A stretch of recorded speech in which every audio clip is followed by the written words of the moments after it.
తిరుపతి జిల్లా చంద్రగిరిలో మల్లంగుంటలో అన్నదాత సుఖీభవ కార్యక్రమం నిర్వహించారు. ఈ కార్యక్రమానికి ముఖ్య అతిథిగా ఎమ్మెల్యే పులివర్తి నాని హాజరై ఇంటింటి ప్రచారం నిర్వహించారు.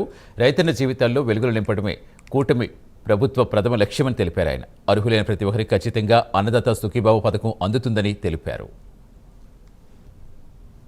ముఖ్యంగా మీకు తెలుసు, చంద్రబాబు నాయుడు గారు రూలింగ్లో ఉన్నా రూలింగ్లో లేకపోయినా తెలుగుదేశం నాయకుల్ని ఎప్పుడుగా నిద్రపోయి. మీకు ఉదాహరణ, ఎందుకంటే ఎమ్మెల్యే గెలవక ముందు ఏదో ఒక పని పెట్టుకొని ఏదో ప్రోగ్రాంతో మీ దగ్గరకు వచ్చేవాళ్ళం.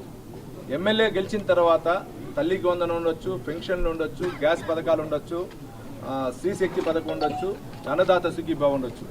ఏది కానీ ప్రజల వద్దకు వెళ్ళి ప్రజలకి వివరించి ఎక్కడైనా లోటుపాట్లు ఉంటే తెలుసుకొని దాన్ని అక్కడే స్థానిక అధికారులను పెట్టుకొని పరిశీలించండి మాకు చెప్పడం జరిగింది.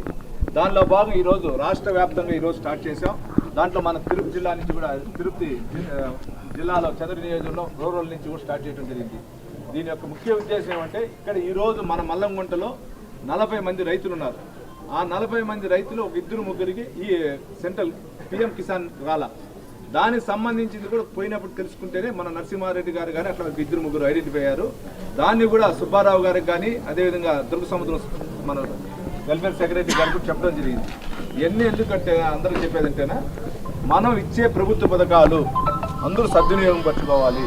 ఇప్పుడు గ్యాస్ పథకం చాలా మంది మహిళా సోదరులు తీసుకోవాలి. దానికి కారణం ఏమంటే, గ్యాస్లో పోయి మన ఈకేవీసీ చేసుకోవాలి. గ్యాస్ ఎక్కడైతే మనకి ఇస్తా ఉన్నారో అక్కడ పోయి ఆ ఏజెన్సీలు ఈకేవీసీ చేసుకుని వస్తే మనకి సంవత్సరానికి 2000 రూపాయలు